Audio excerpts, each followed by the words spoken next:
My father's voice still echoes in my head, not because it hurt, but because of the precision with which he delivered the sentence that ended 24 years of loyalty. Get out, you lowlife. No hesitation, no crack in his voice, just finality. I didn't argue, I didn't plead. I just stood there in their pristine, over-decorated living room, my suitcase already packed, my hand on the handle.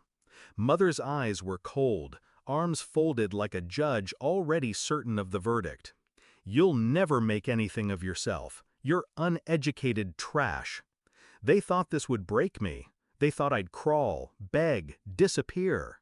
Instead, I smiled, small, controlled, enough to make them shift in discomfort without knowing why. Okay, fine. I walked out. Back then, there was a time I thought they loved me. Not in the soft, unconditional way most parents do, but in the conditional way I was used to. The kind where my worth was measured in grades, appearances, and obedience. My father ran a modest construction company. My mother was the kind of woman who treated dinner parties like war campaigns.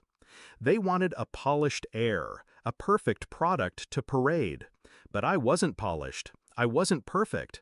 I didn't finish college, not because I couldn't, but because I didn't want to follow their blueprint. I built my own, in silence.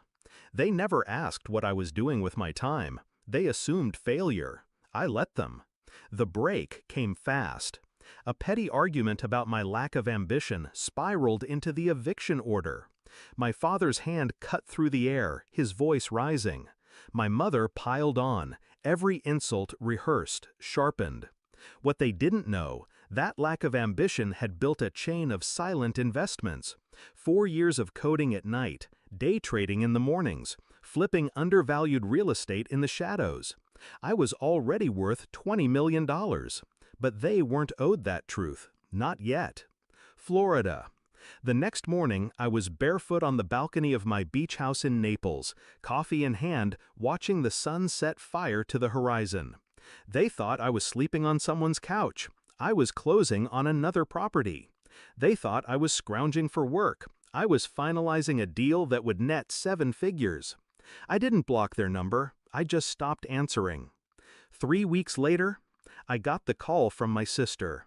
Dad's business is in trouble. They need a cash injection or they'll lose everything. I didn't react, not outwardly. Inside, a quiet click, the sound of a plan locking into place. Send them to me, I said. The meeting. They arrived at my beach house in clothes too expensive for their collapsing empire. My father scanned the property, trying to mask surprise. My mother stayed rigid, her smile strained. Nice place, she said, each word coded in disbelief. I invited them in, sat them at the long glass table that overlooked the ocean. Let them talk. They painted their disaster in broad strokes. A bad market, unreliable partners, sudden debts. Then came the pivot. We need help. Alone, just until we stabilize. I leaned back, folded my hands. And why would you come to me? I'm just uneducated trash, remember? My father's jaw clenched.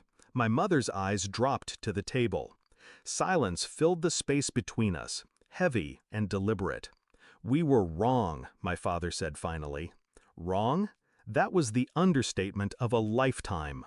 The plans reveal. I opened a folder and slid it toward them. Inside, the property deed for their home, the controlling stake in my father's company, the debt contracts I had quietly acquired over the past 2 weeks. Their eyes darted across the papers. Confusion, realization, horror. What is this? My father asked, voice sharp. It's the reason you came here. You're already mine. I'd bought the company's debts through a shell corporation, acquired their mortgage at a discount.